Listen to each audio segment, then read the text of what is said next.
Salut les sportifs, c'est Hermano et vous êtes sur le podcast de Nakan. Je suis l'un de vos hôtes sur ce podcast et comme vous le savez, je ne suis jamais seul. Je suis à minima avec mon coéquipier de podcast, à savoir Greg. Et aujourd'hui, nous n'avons pas d'invité, nous serons tous les deux. On a tamisé un petit peu la lumière, chacun de notre côté et on se parle par Skype interposé. Bref. Fini pour cette longue intro. Salut à toi, Greg. Salut Hermano. Ouais, une intro inspirée, dis-moi. Oui, écoute, j'ai eu envie de changer un petit peu. Et puis, allez, soyons francs avec nos auditeurs. On l'a refaite parce que j'ai eu quelques petits soucis techniques. C'est pas la journée. Donc, on va espérer que aujourd'hui l'épisode se passe bien, qu'on limite le montage parce qu'on est juste pile poil avant la diffusion de notre podcast pour rester avec notre régularité suisse de un épisode tous les 15 jours à 16h le mercredi. Donc, croisons les doigts pour que tout se passe bien aujourd'hui. Hein, Greg?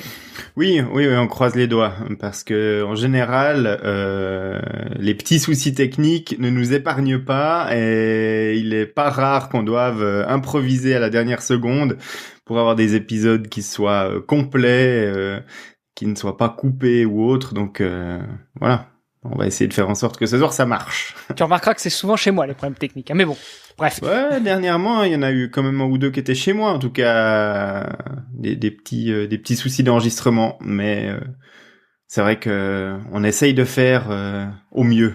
Au mieux pour choyer les oreilles de nos auditrices et de nos auditeurs chéris.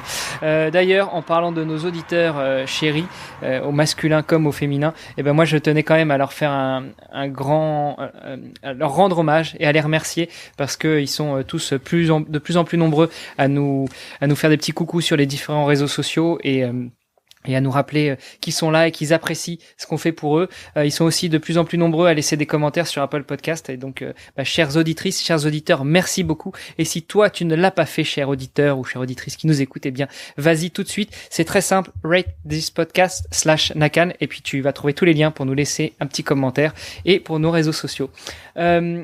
Aujourd'hui, Greg, je dois dire que tu nous as préparé un bel épisode. Et en toute honnêteté, comme très souvent, je ne comprends pas un mot aux abréviations que tu utilises. Alors je croyais que dans le message que tu m'envoyais quand on fixait notre rendez-vous, t'étais en train de t'endormir parce que j'ai lu un petit... je ne savais pas ce que c'était. En off, tu m'as un petit peu mis au parfum. Donc, écoute, dis-nous en plus sur ces fameux TSS et RSS. Oui, donc quand je t'ai proposé la thématique de cet épisode, c'était tout simplement se baser sur la question suivante. Comment est-ce qu'on peut quantifier sa charge d'entraînement? Et je t'ai posé la question en off et je t'ai demandé, Hermano, est-ce que tu arrives à me dire la charge d'entraînement que tu as effectuée la semaine passée, tout sport confondu? Je regarde un petit peu quel sport j'ai fait, quelle durée d'entraînement je me suis entraîné. Oui, quelle durée d'entraînement je me suis entraîné. Très très belle phrase. Combien de temps je me suis entraîné? Et puis effectivement la distance aussi parcourue. Que l'on parle de natation, que l'on parle de course à pied. Alors le vélo c'est plus pour moi parce que il y a pas que dans les podcasts que j'ai des problèmes techniques. Et puis si je ne m'abuse, tu m'as redressé en me disant écoute c'est bien ta réponse Hermano. Mais donc aujourd'hui tu fais cette semaine tu vas faire 3 fois 20 km en endurance fine. Donc allez, ça va te prendre un certain temps. Et puis la semaine prochaine, tu fais 6 séances de 10 km en fractionné. Tu auras peut-être fait la même distance, tu auras peut-être fait le même temps, mais tu n'auras pas forcément fait le même travail. Je suis tout à fait d'accord avec toi. Mais tout ceci n'explique pas le... Oui, les acronymes TSS et RSS, on va y arriver, mais je pense qu'avant, il est bien important de placer le contexte. Hein. C'est toujours dans l'idée de s'entraîner au mieux, donc de bien balancer en fait la charge et la récupération. On en a déjà beaucoup parlé dans le podcast. Hein. La récupération est au moins aussi importante que la charge qu'on va s'imposer au niveau de l'entraînement pour progresser, parce que je fais référence à notre grand consultant suprême. Lui te dirait, et je pense qu'on sera d'accord, c'est 1/3 la charge, 1/3 la récupération et 1/3 l'alimentation et l'hydratation, monsieur Grégory. Oui, c'est l'alimentation, enfin la nutrition, tout ça. Notre grand consultant suprême, d'ailleurs, qu'on n'a pas réentendu sur le podcast depuis un certain temps, Denis Boucher. Il va falloir repartir à la chasse de notre grand consultant suprême. Mais effectivement, Denis ne nous démentirait pas là-dedans. Donc la récupération au moins aussi importante que la charge. Et puis bien quantifier sa charge d'entraînement, c'est très important. Et puis comme tu l'as très bien dit, en général maintenant, quand deux sportifs se voient et qu'ils se posent la question qu'est-ce que t'as fait la semaine passée, on va parler en heures ou en kilomètres. Malheureusement, les heures, la durée pendant laquelle on s'est entraîné ou la distance pendant laquelle on s'est entraîné n'ont pas une réelle signification par rapport à la charge effective qu'on s'est infligée en termes sportifs.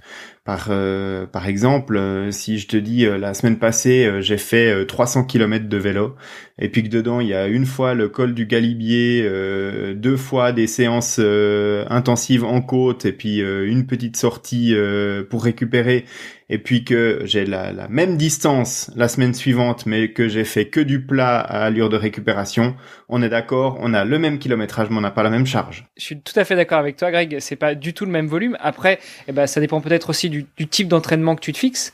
Et puis, est-ce qu'on pourrait pas trouver quelque chose comme un ratio de calcul distance sur temps égal à un certain volume? Comment est-ce qu'on pourrait finalement quantifier ce volume, cette charge d'entraînement? Bon, de manière empirique, on a tous tendance à regarder un petit peu le volume, soit en termes de kilomètres, soit en termes de temps.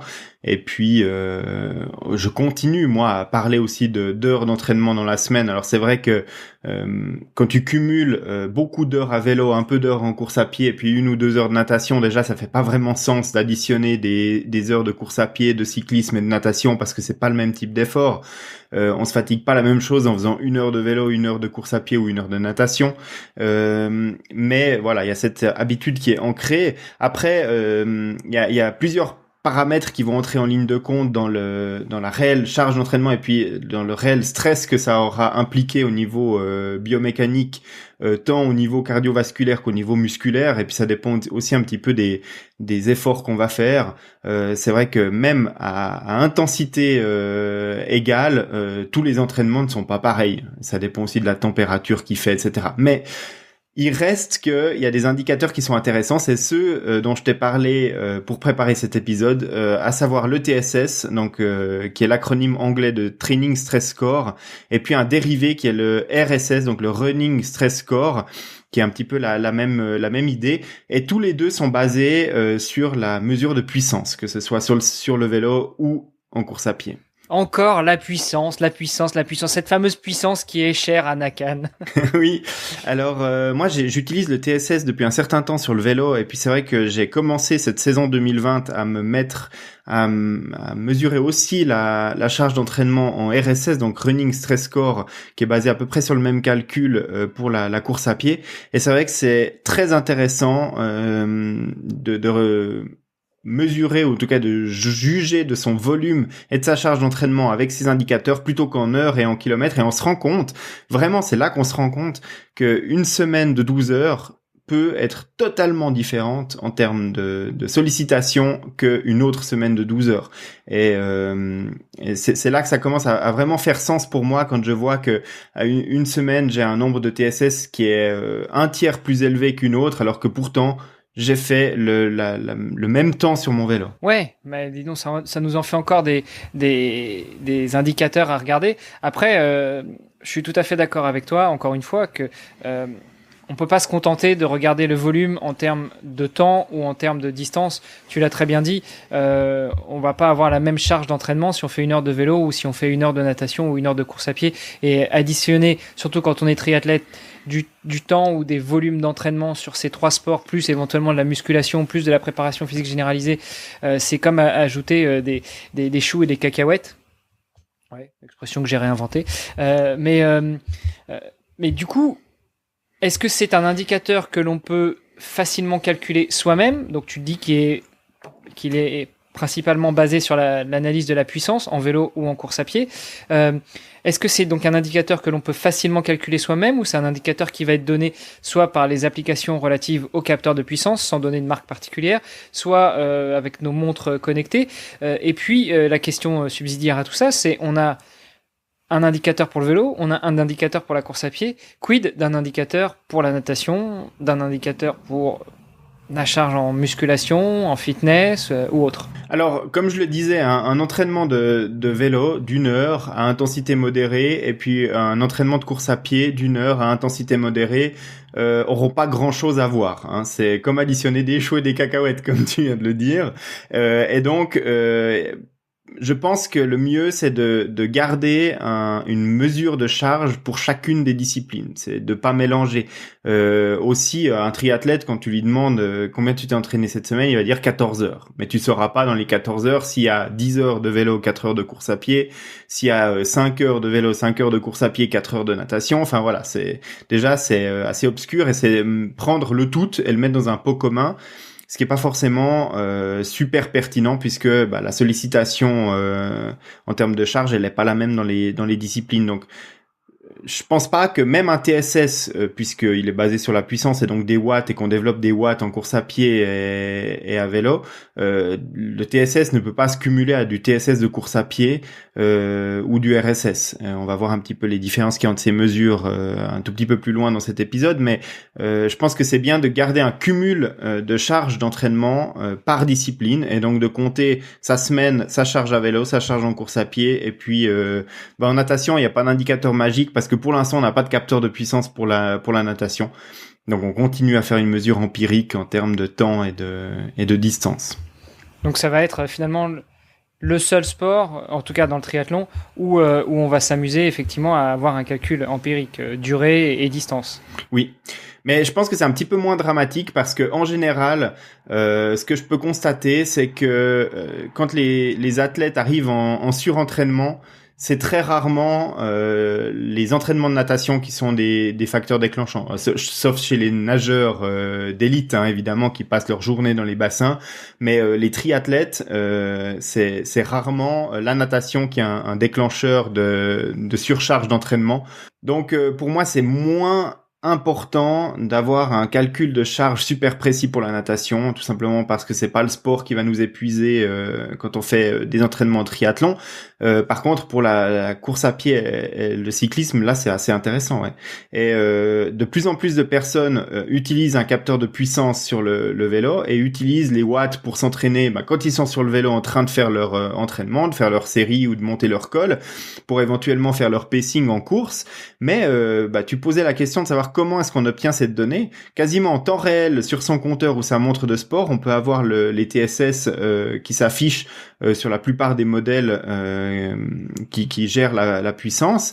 Et puis dans la plateforme qu'on utilise pour analyser ces données ensuite, que ce soit la plateforme de Garmin, de Suunto, de Polar ou de Coros, ou alors en envoyant ces données sur une plateforme tierce comme TrainingPeaks, eh bien on peut obtenir également ces données de TSS et puis avoir une vue assez facile de la charge qu'a représenté un entraînement.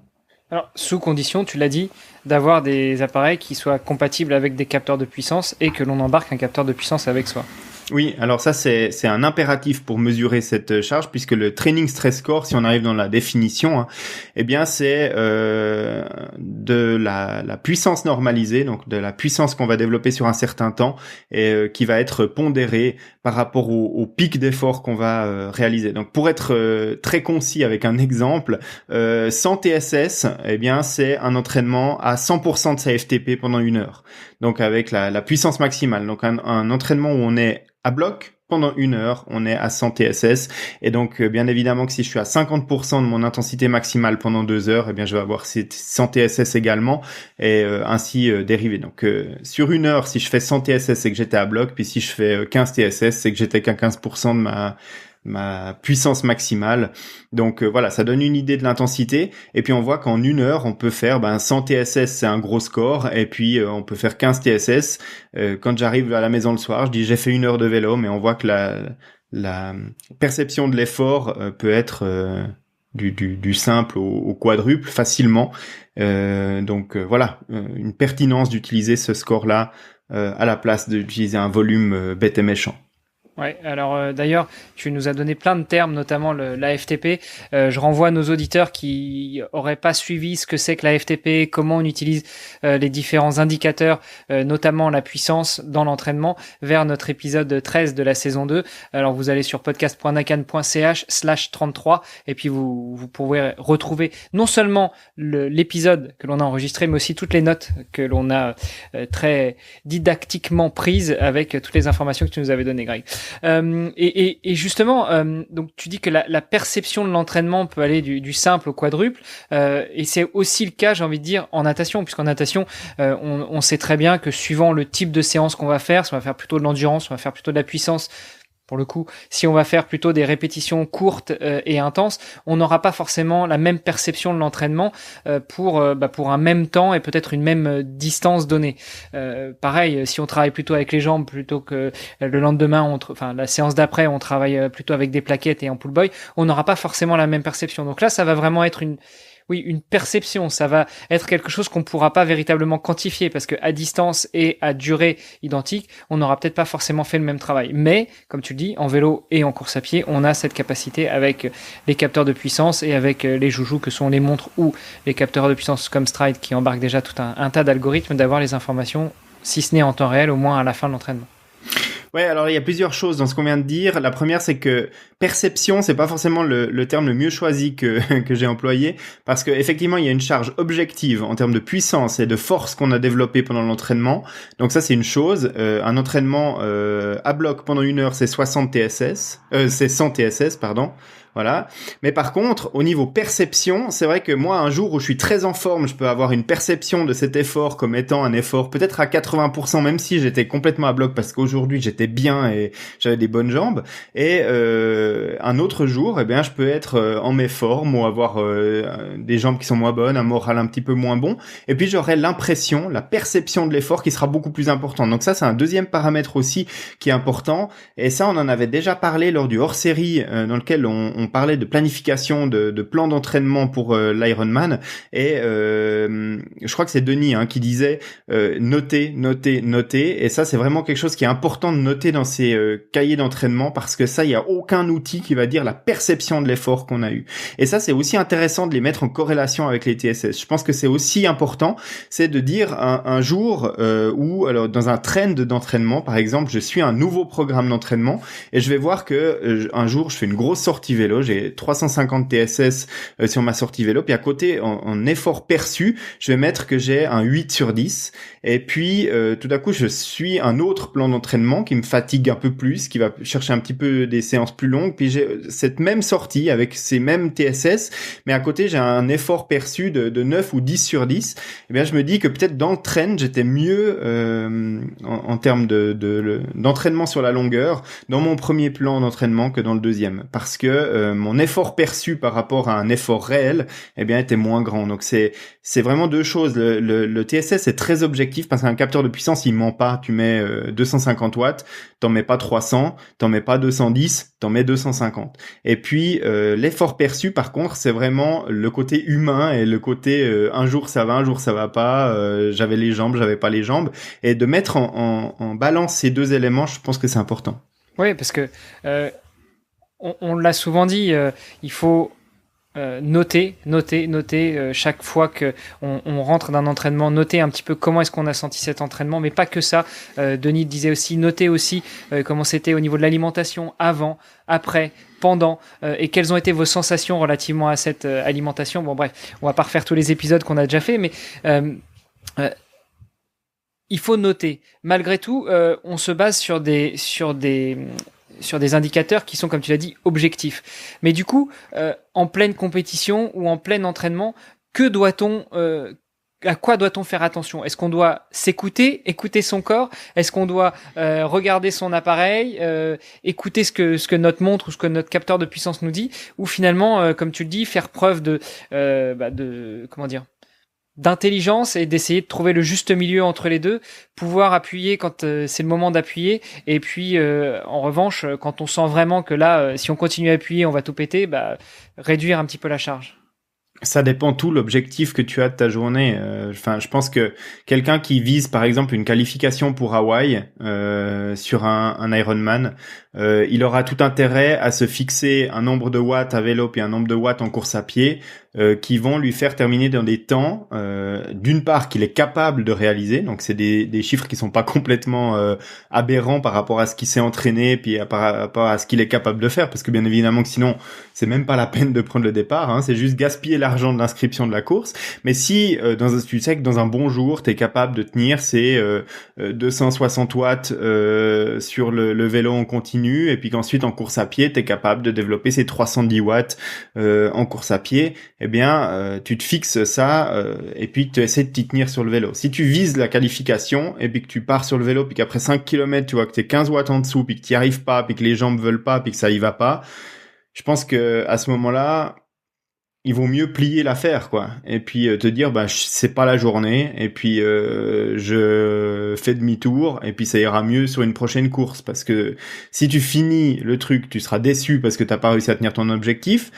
Courir un marathon, c'est jamais anodin au niveau de la charge induite, et donc du coup il va falloir du temps pour récupérer. Donc c'est tout du temps que tu vas pas pouvoir replanifier une autre course pour essayer de retenter ta chance. Par contre, si ton objectif c'est de terminer un Ironman, évidemment que là l'objectif il est complètement différent, et puis de te dire bon bah écoute les 180 watts de moyenne que je m'étais fixé, j'y arriverai pas, mais je vais essayer d'aller sur 160. Bah tu le fais à 160, puis tu feras 1 heure de plus sur le vélo, et puis à la limite tu t'en fiches, et puis sur la course à pied bah tu feras tout ce qu'il faut pour rentrer dans les délais, et puis c'est tout. Puis tu vas finir ton Ironman. Donc là, je pense que ça dépend vraiment de l'objectif que tu as dans ta course. Là, on sort un petit peu de la quantification de la charge d'entraînement, mais je pense que c'est le meilleur conseil qu'on peut donner en gérant, voilà, à la puissance et aux chiffres. On reste des êtres humains, et un jour ça peut passer, et le lendemain ça passe pas. Wow. J'admire cette clairvoyance. Bon, après, il faut quand même rappeler que si c'est comme ça 5 jours sur 7, c'est peut-être pas la peine de se fixer des objectifs pareils, et qu'au bout d'un moment, ça sert à rien de se dire que si c'est dur tout le temps 5 jours sur 7, bah, soit on est trop haut, enfin on a fixé un objectif trop haut, soit si à chaque fois on abandonne, peut-être changer de sport. Bref. Après, il y a peut-être aussi d'autres paramètres, hein. Tu peux par exemple sortir à l'entraînement et puis faire ces chiffres-là, je dis pas facilement, mais les tenir à l'entraînement sur une sortie de 180 bornes, et puis te rendre compte que en compétition ça passe pas, et puis là bah c'est de nouveau se poser la question, quels sont les facteurs. Il y a pas que la facteur performance le jour J, il y a peut-être un stress dans les jours qui précèdent qui te ronge de l'énergie, il y a peut-être des habitudes, des routines d'avant-course qui sont pas tout à fait les mêmes que tes routines quotidiennes quand tu t'entraînes. Ça permet peut-être d'identifier ça, et puis si c'est le stress de la course qui te bouffe complètement, bah, prends un coaching mental pour essayer de trouver comment éviter ce problème-là. Si c'est un problème de rituel, bah, tu changes tes rituels. Ça te permet peut-être aussi de trouver une raison sous-jacente à ces problèmes-là s'ils surviennent que en compétition. Moi, je connais des gens qui en compétition n'y arrivent pas, alors qu'à l'entraînement, bah, c'est des gens qui performent très bien, et puis le jour de la compétition, bah, la performance, elle est 10-15% au-dessous, tout simplement parce qu'il y a des facteurs ce jour-là qui font que... Tu sais, j'en connais aussi. Je pense à mon fils d'ailleurs, qui en entraînement. Alors, c'est mon fils, donc on a quelques années d'écart, mais en entraînement, il était vraiment très, très, très, très fort. Et je te parle de ça quand il avait de 9 jusqu'à 13 ans. Donc, c'était un jeune enfant et qui s'entraînait très régulièrement derrière moi, que ce soit en natation ou en course à pied. Et par contre, en compétition, il n'y arrivait pas, absolument pas. Bref, revenons un petit peu sur nos métriques. Oui. On a pas mal parlé du Training Stress Score, oui. Donc le TSS, qui va se baser sur la puissance en vélo. Tu nous as dit qu'il y avait un équivalent pour la course à pied. Donc on remplace le T par un R et puis le training par un Running Stress Score. Oui. Comment est-ce qu'on va pouvoir le quantifier? Comment est-ce qu'on va pouvoir le calculer? Est-ce que ça va être le même principe, le même concept qu'en vélo? Alors, on peut appliquer exactement le même concept. En fait, la formule mathématique du TSS sur le vélo, elle est applicable 1 pour 1 sur le TSS de course à pied. Simplement, je l'ai dit, la puissance en course à pied est pas la même que la puissance à vélo. Ça veut dire que un capteur de puissance en course à pied va pas mesurer les mêmes choses. Un capteur de puissance sur le vélo, pour faire très simple, il va mesurer la puissance que tu appliques sur la pédale ou sur la transmission de ton vélo. Ton capteur de puissance, il est soit dans les pédales, soit dans le pédalier, éventuellement dans le moyeu de la roue arrière. Enfin bref, bref, il est sur la transmission du vélo, là où tu as appliqué la force avec les jambes. Par contre, ton capteur de puissance sur le vélo, il va pas mesurer si tu as les épaules qui bougent énormément latéralement. Cette énergie-là, c'est des watts que tu vas dépenser, mais ton capteur de puissance ne va pas mesurer. Tandis que le capteur de puissance en course à pied, lui, il analyse les mouvements du corps dans les 3 dimensions avec des accéléromètres dans tous les sens, avec des capteurs dans tous les sens, des gyroscopes, etc. Et puis, si tu bouges beaucoup les épaules pendant que tu cours, si tu as un déplacement latéral qui est important, ça t'aide pas du tout à avancer. Par contre, c'est de l'énergie que tu dépenses et que ton capteur va prendre en compte. C'est pour ça qu'on se rend compte que la plupart des triathlètes qui font un test de FTP, donc de puissance maximale qu'ils peuvent soutenir sur 1 heure à vélo, ils obtiennent des chiffres qui sont en général inférieurs à cette même puissance critique en course à pied, tout simplement parce qu'un capteur de puissance de course à pied mesure plus de paramètres et donc la puissance est en général plus élevée. Donc c'est pas anormal si vous êtes cycliste et que vous avez une FTP à 280 watts, eh bien de faire un test de FTP une fois avec un capteur de puissance en course à pied puis de vous retrouver avec 310 watts de FTP en course à pied. C'est pas anormal, c'est tout simplement parce que le sport est pas le même, la mesure est pas forcément la même et puis qu'il y a d'autres paramètres qui sont mesurés. Donc ça, c'est déjà important de le dire. Donc ensuite, le TSS de 1 heure à bloc de course à pied, il va être de 100 également. Alors, le RSS, tu veux dire? Oui, le TSS. Donc, si j'applique la même mesure, la même formule mathématique à la course à pied, elle va être de 100 également. Par contre, pour les utilisateurs du capteur de puissance Stride, qui est le capteur de puissance le plus répandu pour la course à pied, les chercheurs de chez Stride se sont rendus compte que la mesure physiologique, la demande physiologique de course à pied est différente que celle de cyclisme, et puis que le TSS est peut-être un tout petit peu moins adapté à la course à pied. Donc ils ont revu la formule mathématique légèrement, et donc ils fournissent maintenant le RSS, donc le Running Stress Score, qui est à peu près le même indicateur, mais qui prend des paramètres supplémentaires. Donc Stride en communique une partie, mais une partie, c'est leur sauce secrète. Dans la formule, elles ne le fournissent pas. Donc il y a un élément secret là-dedans. Par contre, le reste, c'est évidemment la durée de l'entraînement, l'intensité, et puis il y a un petit paramètre secret là-dedans de Stride. Donc le RSS est pas 100% similaire au calcul du TSS.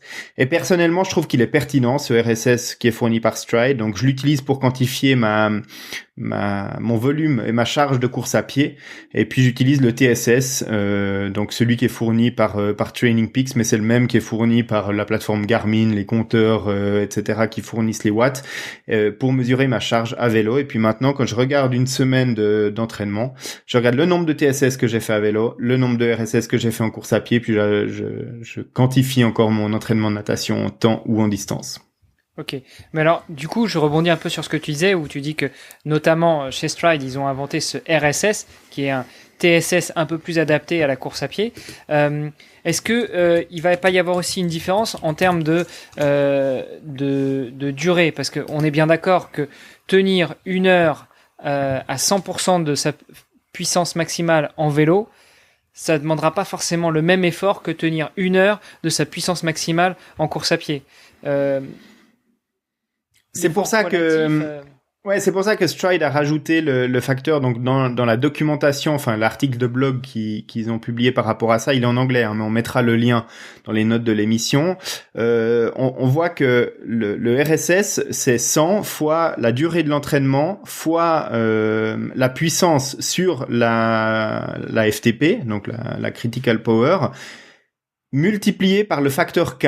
Donc là, le facteur K, c'est leur sauce secrète. Donc ils disent pas ce que c'est. Par contre, tout le reste, on le sait. Donc on voit que c'est une formule qui est très très proche du TSS du cyclisme, qui est utilisé depuis des années dans le cyclisme, mais voilà, il est plus adapté à un effort physiologique de course à pied pour être plus représentatif de la charge d'entraînement. En tout cas, c'est ce que Stride dit. Moi, c'est ce que je trouve aussi en l'utilisant, parce que si par exemple je charge un entraînement de course à pied que j'ai réalisé avec un capteur de puissance sur la plateforme Training Peaks, eh bien ce sera le TSS, la même formule que pour le vélo qui sera appliquée. Et là, je pourrais voir la différence qu'il y a entre le RSS sur la plateforme de Stride et le TSS qui est proposé par Training Peaks en course à pied. Je trouve que c'est toujours difficile de comparer un effort sur un vélo et un effort en course à pied, mais je trouve que c'est plus représentatif d'utiliser le RSS quand même.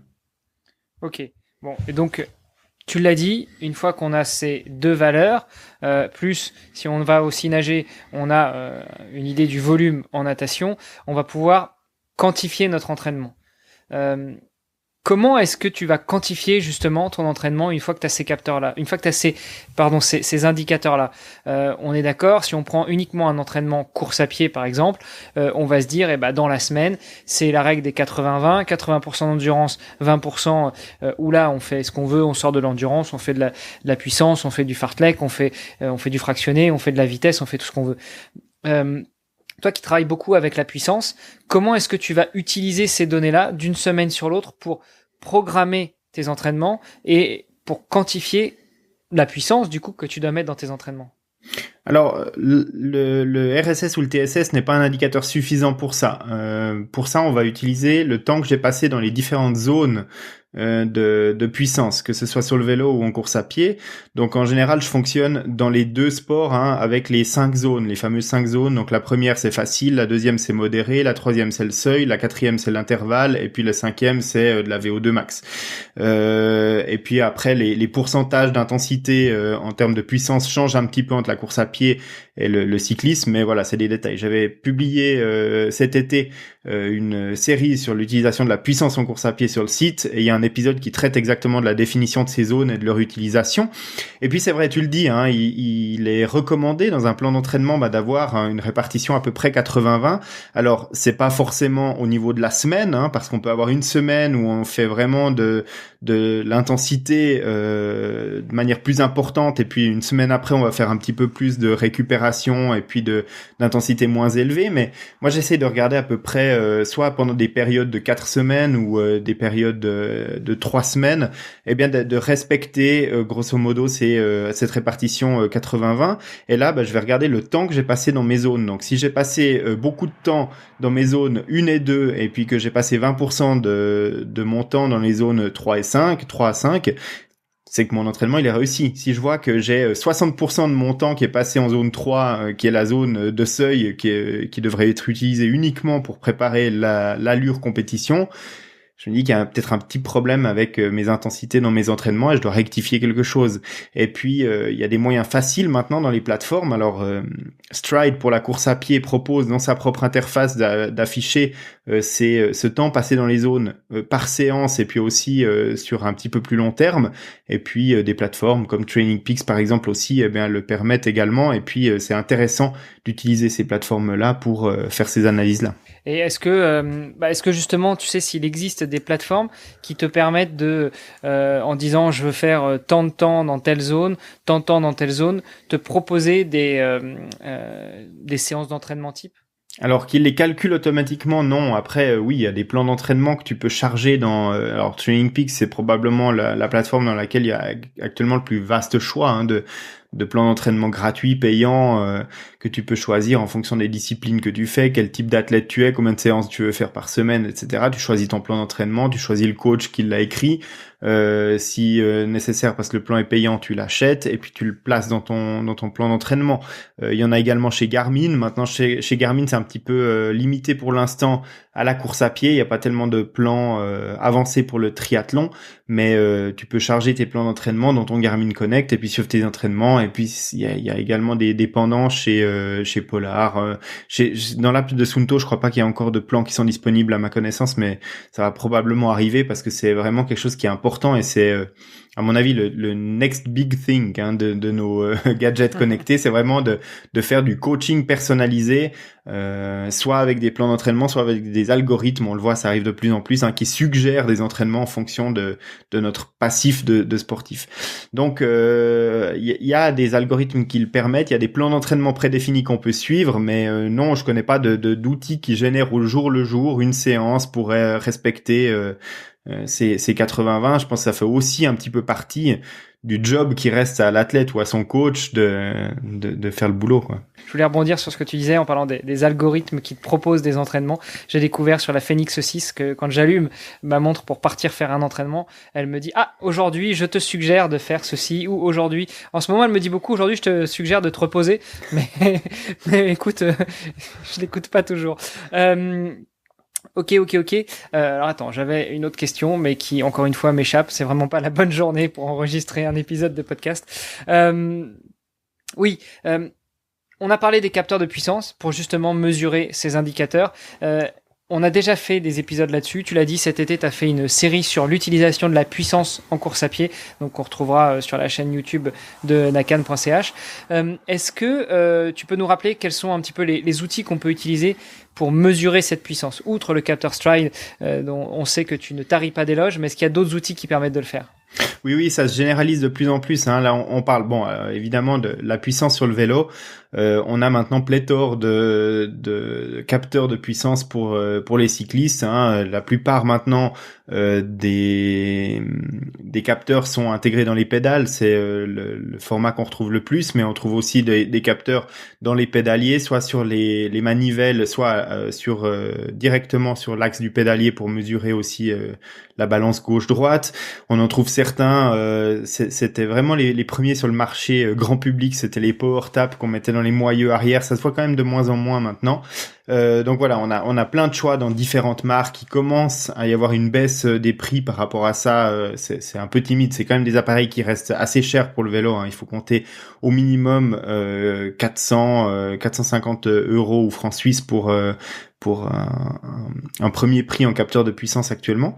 Et puis la course à pied, on voit qu'il y a plusieurs marques qui commencent à vraiment prendre au sérieux cette mesure de la puissance en course à pied, alors que c'était encore très confidentiel il y a seulement 2 ans.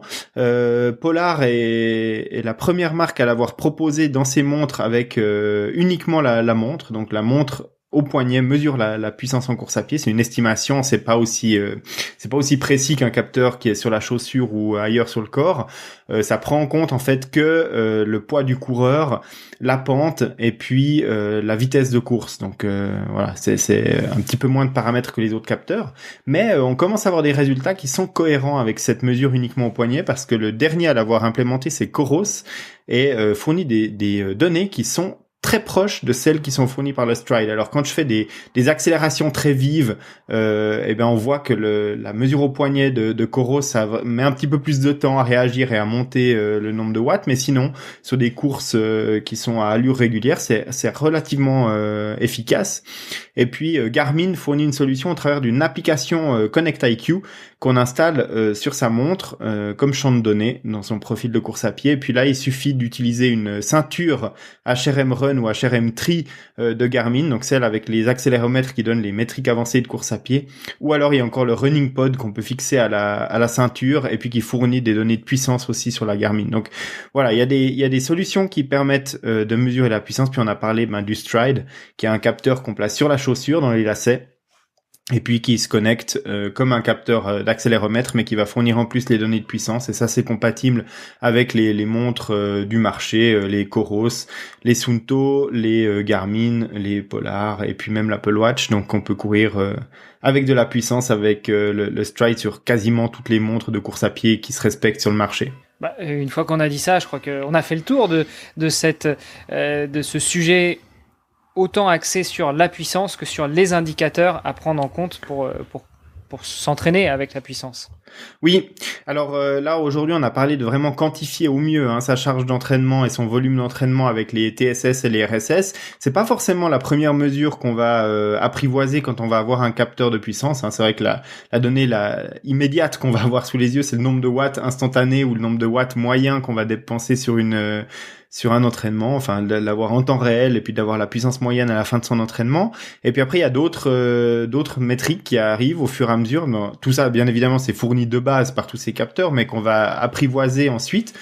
Et le TSS ou le RSS en font partie, et je pense que c'est pas à négliger, parce que c'est pas forcément le premier truc que les coureurs vont regarder ou que les cyclistes vont regarder, mais c'est un indicateur qui est très intéressant aussi pour le long terme. Écoute, je crois que nous tenons la conclusion de cet épisode. Exactement. Il y a vraiment énormément de choses à regarder quand on a un capteur de puissance.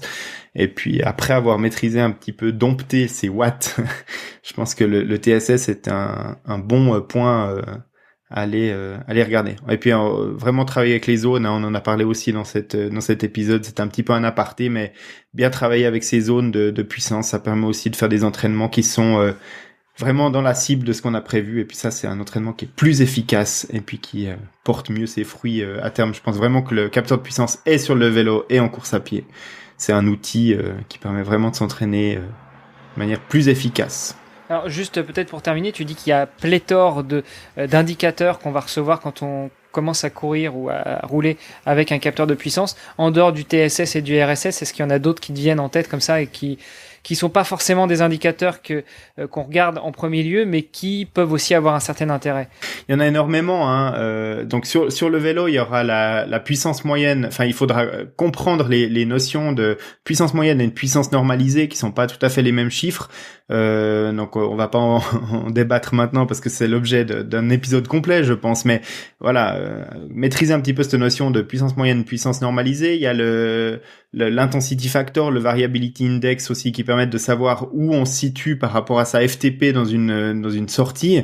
Donc l'intensity factor, c'est à la fin de ma sortie, je dis j'ai un intensity factor de 0,8, ça veut dire que j'ai roulé à 80% en moyenne de ma FTP. Et puis la variability index, c'est un chiffre qui va nous indiquer si j'ai été régulier dans mon pédalage. Donc si je vais faire par exemple un contre-la-montre de 40 km et puis que je veux le tourner à 320 watts de moyenne, eh bien mon variability index va me dire si j'ai bien mes 320 watts à l'arrivée, mais est-ce que j'ai fait des bouts à 100 watts puis des fois à 450 watts, ou alors est-ce que j'ai vraiment été très linéaire à 320 watts, parce que c'est aussi important de pas s'épuiser à faire des dents de scie avec sa puissance. Donc le variability index est utile pour ça. Et puis en course à pied, il y a d'autres paramètres qui sont fournis par les capteurs, notamment de Stride ou alors la ceinture de Garmin. Je pense en particulier avec ces outils à l'oscillation verticale, donc le déplacement vertical du corps pendant qu'on court, parce que tout le déplacement vertical, on le comprend bien, il n'est pas utilisé pour déplacer le corps horizontalement, donc ce qu'on aimerait pour aller plus vite. Et donc toute ce déplacement vertical est pas utile, et c'est de l'énergie qui est dépensée pour rien. Et donc pour améliorer son efficacité de course à pied, si on arrive à réduire son oscillation verticale, c'est qu'on arrive à courir de manière plus efficace. Et donc c'est aussi un indicateur qui est intéressant pour juger de l'efficacité de course. Là aussi, il y a de quoi remplir un épisode de podcast complet avec l'efficacité de course. Bon, écoute, je pense qu'on va s'arrêter là aujourd'hui sur cet épisode pour quantifier la puissance, aussi bien en vélo qu'en course à pied. On l'aura compris, quantifier la puissance en natation, pour l'instant, ça n'existe pas. Mais peut-être qu'un jour, quand on nagera dans des piscines connectées, on pourra quantifier cette puissance en natation. En attendant, moi, ce que je te propose, c'est de nous donner rendez-vous dans 2 semaines avec un nouvel épisode, avec un invité qui devrait ravir beaucoup de nos auditrices et de nos auditeurs. Et puis, encore une fois, rappeler à tous ceux qui nous écoutent d'aller faire un petit tour sur Apple Podcast, nous laisser un commentaire, une note que l'on espère 5 étoiles. Ça nous permet de remonter un petit peu dans les rankings, de nous faire connaître et puis de diffuser la bonne parole encore partout ailleurs, n'est-ce pas Greg? Oui, exact. Donc par rapport à cet épisode, mon rêve, c'est d'entendre à la fin des entraînements de club, de triathlon bientôt, les gens qui échangeront tiens, la semaine passée, t'as fait combien? Écoute, moi j'ai fait 460 TSS de vélo, et plus d'entendre c'est des comptes en heures. Et puis tu le disais, les épisodes à venir, on arrive au bout de cette 2e saison déjà, Hermano, du podcast. Et puis on a préparé 2 épisodes. Alors un, c'est sûr, il sera là la semaine prochaine, mais 2 épisodes dans lesquels on va parler d'une chose qui a peut-être fait défaut aux athlètes en cette saison 2020 à cause de bien tristes facteurs. C'est la motivation, et on va parler de 2 aspects de la motivation des sportifs d'endurance qu'on est, des triathlètes, des coureurs à pied, des cyclistes ou autres, sous 2 angles différents, et je pense que ça va être intéressant. Ouais, on va découvrir tout ça dans 2 semaines avec un invité déjà. Je te remercie pour ce soir. Je te dis à très bientôt, et puis à nos auditeurs et nos auditrices, je vous dis à dans 15 jours. Salut. À dans 15 jours, et puis nous on se réjouit déjà de lire vos avis sur Apple Podcast dans les jours à venir. Voilà. Ciao. Ciao.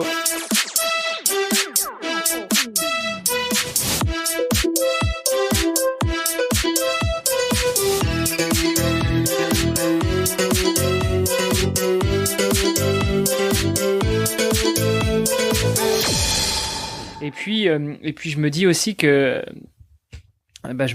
je sais plus. Là, c'est mon cerveau qui a un problème technique.